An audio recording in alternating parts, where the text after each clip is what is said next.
Hello once again. I'm glad that you've joined me in this part 2 of Becoming book summary by Michelle Obama. We said it's a memoir that dives deep into Michelle's life as a child, adult, into marriage to Barack, as a first lady, and life after White House. Now, in part 2, I want us to begin with some key takeaways and conclusions that you can pick from this book. I'll also give you in this part 2 the biggest takeaway from the book from me that maybe I've seen as the biggest takeaway. I'll also give you lessons and how you can apply them, and I'll also give you quite a number of book recommendations that you can read after reading Becoming by Michelle Obama, and then much more. I'll also give you some bonus tips here and there to help you get the best from this book. So I have several key takeaways for you and conclusions that you can make from the book. Remember, it's a memo, and there are some great lessons that Michelle presents to us. So the first key takeaway is that we all have the power to become our better selves. We all have the power to become our better selves. Obama's story is a reminder that we can overcome any obstacle if we set our minds to it. She encourages us to find our own unique voice and to use them to make the difference that we need to see in the world. Number 2, another takeaway is that education and opportunity are essential for success. Education and opportunity are essential for success. Obama's education opened up many doors for her, and she believes that everyone deserves access to quality education. She encourages readers to invest in their education and to pursue their dreams. Number 3, another takeaway is that service to others is one of the most important things we can ever do in the world. Service to others is one of the most important things we can ever do. Now, if you follow us and if you follow our summaries, there's a book summary that we have recently gave a summary on, and that book is Awaken the Giant Within by Tony Robbins. And we discussed that we saw that in the last part of his book he talks about your gift or your dreams, your potential, whatever you do to serve the world. It is not meant for your personal gain. You will never find fulfillment if you do not service to the world. Give that service to the world. And we can see the same key idea that is being brought in this book. So if you've not checked out Tony Robbins' book, Awaken the Giant Within, it's also in one of our summaries. You can have a look and you'll get a greater perspective of why Michelle also believes that service to others is one of the most important things we can ever do. You'll never have a fulfilling and meaningful and satisfying life until you can serve your gift to the world. You'll have a lot of resources, a lot of wealth, but unless you use that, and you use your creativity, you use your gift, you use your inspiration to give back to the society, to help more, to help humanity more. Until you do that, you'll always feel that you are always lacking something in your life. So Obama has dedicated her life. Remember, Obama, now we're talking of Michelle. So Michelle has dedicated her life to public service, and she believes that we all have the responsibility to make the world a better place. She encourages us to find ways to give back to our communities. Another takeaway is that it is never too late to become the person you are meant to be.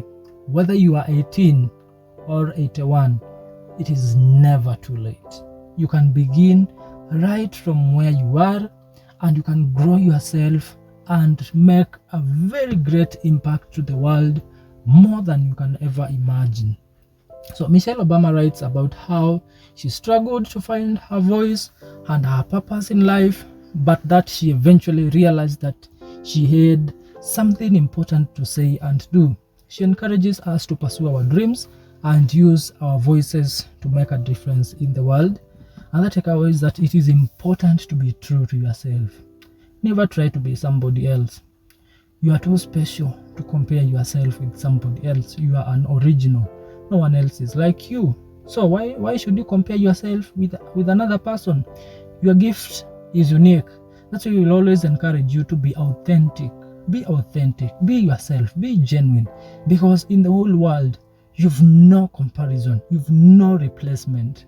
The gift that you have, no one else in the whole world can serve it in a way that you can do. Well, the gifts can be related, yes, but there is no way what you can do and the creativity and the inspiration that you can give to others through your gift that anybody else can do it. You have no replacement. So always be yourself. Michelle writes about how she felt pressure to conform to certain expectations, but she eventually realized that it was important to be authentically herself. She encourages us to be proud of who we are and to live our life our own terms. And the last key takeaway, the key takeaway is that it is possible to overcome any obstacle if you set your mind to it. It is possible to overcome any obstacle if you set your mind to it.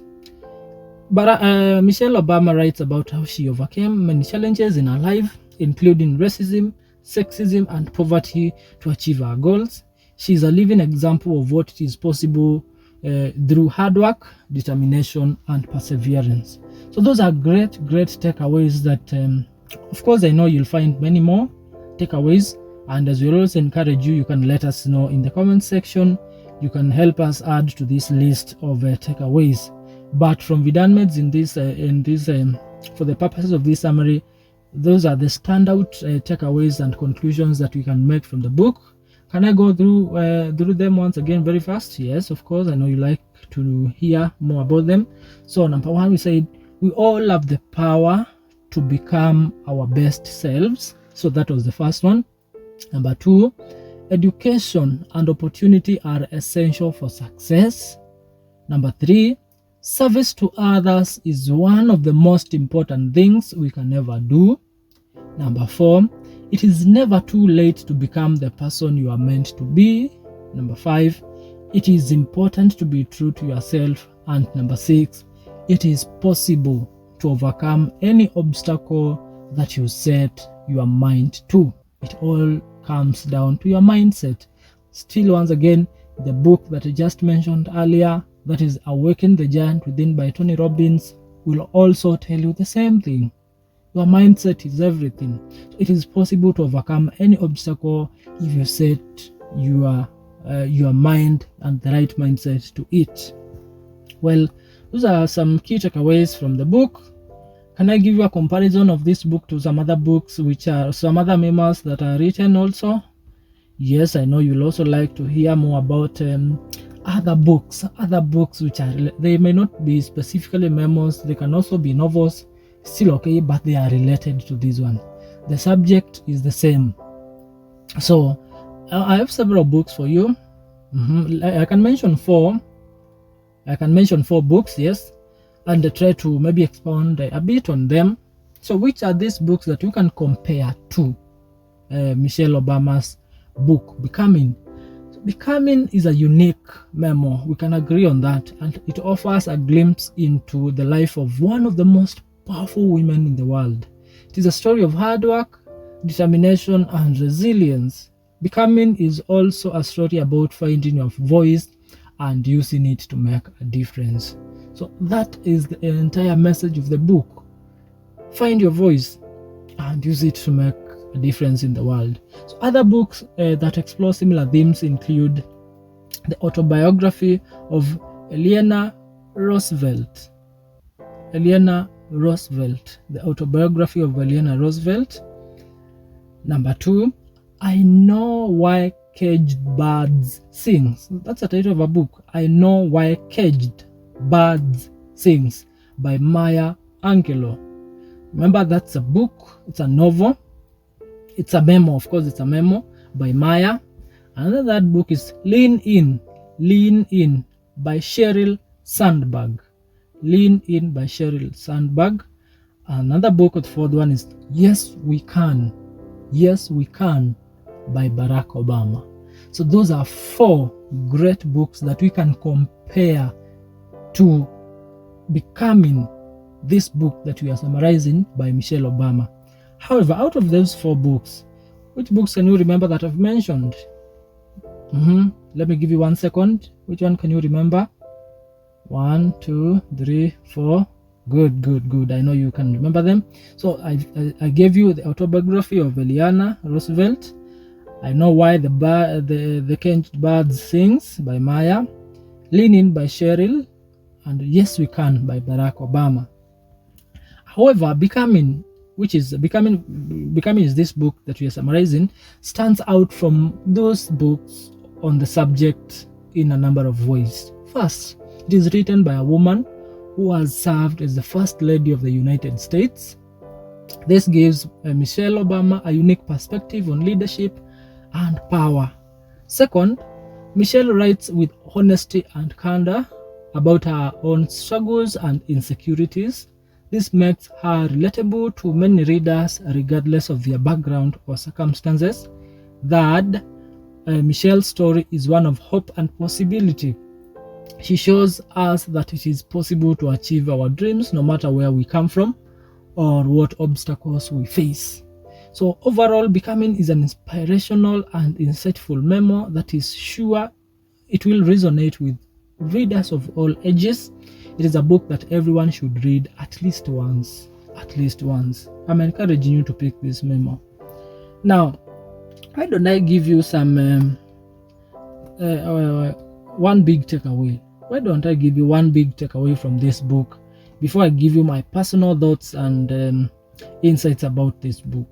So I gave you in part 1 some key ideas and arguments presented. I give you 10 of them. I also told you that you can call them themes. And I also gave you in part 2, I began by giving you conclusions and key takeaways that you can pick from this book. But can we try to summarize the entire summary of this book or the entire book in one big main takeaway? Yes, and here is the big takeaway. I know you can have yours, but for the purposes of this summary, this is the biggest takeaway that I want to share with you. So, it is about a message of empowering yourself to overcome life's challenges and achieve your dreams, no matter your background or the obstacles you face. That is the main big takeaway that I have for you from this book. A message of.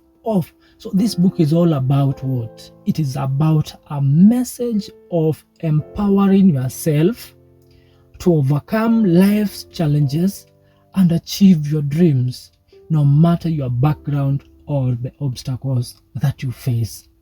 No matter where you come from, no matter the obstacles and the challenges that you are facing, whether you are the cause of the challenges or problems or they just came to you, you are not directly responsible for them, this book gives you insights, inspiration, and tips to empower you to overcome those challenges and achieve your dreams. You have a hidden giant. Still, I still encourage you to go to that book, Awaken the Giant Within. You have a giant within you. Those big dreams, that potential, it is dormant, it is asleep, and it is upon you. It is your responsibility to awaken it and to serve that potential to the world. It is all about you. No one else will. It will not come as a miracle. It will not come as a magic. You have to take initiative and responsibility to do what? To awaken that asleep, deep asleep giant that is within you. So no matter the challenges that you face, your background, the obstacles that you face along the way, you have that giant within you. And this book, Becoming, is a book that will empower you, inspire you to overcome those life's challenges and achieve your dreams as you always want. Throughout the book, Michelle recounts her own struggles, from navigating racial prejudice to balancing motherhood and ambition. She never loses sight of her goals and her unwavering belief, despite those responsibilities as a mother and her ambitions to serve the world. In her own potential, she demonstrates that success is not a linear path, but a journey of resilience, self-discovery, and finding your voice. Why is this takeaway so powerful? Number one, there are 3 reasons. It is universal. It applies to anyone, anywhere in the world. It is not just meant for the United States citizens. It is a universal book. So Michelle's story transcends her position as the First Lady, and her experiences resonate with anyone in the world who has ever felt underestimated, unheard, or doubted themselves. This book is universal, and that theme is universal. This takeaway is universal. Why is this takeaway also powerful? Number 2, it has an actionable inspiration. Michelle does not just tell us to dream big. She shows us how to do it. She offers practical tools like the importance of education, community, and mentorship, empowering us to take concrete steps towards our goals. Number 3, why is this takeaway so powerful? It gives us hope for the future. By overcoming by overcoming her challenges, Michelle embodies the possibility of positive change. Her story inspires us to believe that we too can overcome our obstacles and contribute to a better world. If she overcame, we can also do that. So becoming is not just a memo. It is a memo, yes, but it is not just a memo. It's a powerful call to action. It reminds us that we all have the potential to not only survive, but thrive, leaving a lasting impact on the world around us. And that, perhaps, is the most powerful and hopeful, empowering message of all and anyone who is serious about their lives. Well, from those lessons that I've shared both in part 1 and part 2 of this summary, how can we apply them in real world? What are some of the real life applications of these lessons that we can learn from this book? I know you have notes, you've already written notes about some powerful lessons, some powerful tips, some powerful insights and ideas and arguments that are presented in this book. But how can you now go ahead to apply them in real life? So I want to give you real life applications of lessons from this memoir, Becoming by Michelle Obama. And one of the things that stood out from this book, and you can bear me witness, is the importance of education. The importance of education. So embrace your education. How can you embrace education of you, yourself, and of others? Because we understand, and you've seen from the book, that education is so powerful for us to realize our purposes and our potential, and to speak our voice to the world and serve it better. So how can you become a champion of education? For example, Michelle went from excelling in her Southside Chicago public schools to Princeton and Harvard. You can start by taking a local class, pursuing a certification, or simply reading widely in a subject you are curious about. Remember, we said it does not matter whichever age you are in, whether you are 18 or 81, you can begin from that age and make yourself unforgettable in the world. Books, history will never erase you from their books. You can start. How can you do that? It's power of education.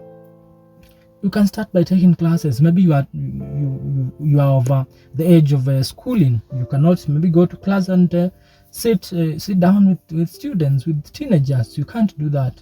But there are great things that you can do. There are so many online classes or a local class. You can pursue a certain certification, whether online or in a college, or you can simply read more and widely and extensively about a subject that you are curious about. And that is the best thing about us. We are here to help you understand these concepts that you really want to learn about. We are here for that. You should not look for any other place to go and learn. We are here for you. That is if you need books, of course. Number 2, so which action can you take now after that? Dedicate time each week to learning something new, even if it is just 15 minutes. Join an online course, attend a workshop, or find a mentor who can guide you or in your exploration. Those are practical things that you can start doing to embrace your education. Remember, education is key to understanding yourself, self-awareness, releasing yourself to the world, and making the world a better place. This is practical. 15 minutes 15 minutes every day. You can dedicate that to learning something new that you do not know, something new. Join an online course, attend a workshop, or find a mentor to help you or to guide you. You mean you can't do that? That's very easy. 15 minutes each day. There's this platform that they call BookBite Reads. BookBite is BYTE Reads, so it's one word. BookBiteReads.com. It's an online platform that I joined. There's no payment, of course. This platform gives us a schedule of the book that we are reading. So it's upon them to come up with the book that they want us to read. 2 books in a month. They give us the schedule, the number of pages that we'll read each day, and in that platform we tick with it's like a course. It's like a course. It's like a course, but it's not a course. It's a reading, a culture, a program. If you are struggling with your reading culture, that site or that community will help you. It has really helped me. I've read so many books, but there are so many activities during the day and so many responsibilities, and sometimes it is hard to sit down with a book and finalize it as maybe you intended. But that book gives that community gives you accountability, gives you a synthesized and easy to follow program, just like 10 pages each day. Tell me, by the end of the year, how many books will you have read physically? See that? That's why I encourage you to check them. That's bookbyreads.com, and I know you'll get the help that you need in your culture of reading. Now, number 2, find your voice. You've now gotten the education. I have given some actionable steps that you can do. How can you find your voice? For example, Michelle overcame shyness to become a powerful speaker and advocate. You can start by expressing your opinions in small groups or just writing in a journal. Start small. Baby steps are still steps. So what can you do? You can join a club or a discussion group on a topic you are passionate about. You can volunteer for a cause to care about the practice and practice speaking for what you believe in. The actionable steps that you can take. Number 3 is to nurture your community. How can you nurture your community? Practical strategies that you can do to nurture your community. For example, Michelle highlights the unwavering support of her family and friends. You can strengthen your own community by reaching out to loved ones, joining clubs, and volunteering. Plan regular catch-ups and with friends and family. Get involved in your local community through volunteering or supporting local businesses. How can you balance ambition and family? What are some of the practical ways and steps you can do to balance ambition and family? For example, Michelle openly discusses the challenges of balancing motherhood, career, and public scrutiny. You can learn from her strategies for time management and self-care. Set realistic goals and communicate openly with your loved ones about your needs. You can also delegate tasks and utilize support systems like childcare and elder care when needed. That one will help you balance your ambitions and your family. Now, how can you build resilience? This is another thing that was presented in the book. So how can you build resilience? Remember, Michelle faced racism, sexism, and self-doubt, but she never gave up. You can learn from her determination and positive attitude in the face of adversity. And what can you do? You can practice self-compassion and acknowledge your feelings. Surround yourself with supportive people who believe in you, and celebrate small wins and learn from your setbacks. If you do such things, there are some other things that you can also do. You'll start building resilience even in the face of adversity. Now, how can you embrace a life of public service? That's another idea or theme or argument that is presented in the book. How can you embrace public service? For example, Michelle's dedication to public service, even when facing challenges, inspires us to take action. You can find ways to make a difference in your own community. How can you do that? Donate your time or skills to a local cause. Mentor others or run for local office. Even small acts of kindness can create ripples of positive change. Those are practical things that you can do. Now, another thing that Michelle tells us, or the book presents to us, is the importance of being vulnerable. How can you be vulnerable? We say that we should not always try to seem that you are strong and that you are not suffering from anything, or you do not need help. You can learn to be vulnerable, right? So, an example, Michelle shares her struggles openly, making her story relatable and inspiring. You can connect with others by sharing your own vulnerabilities.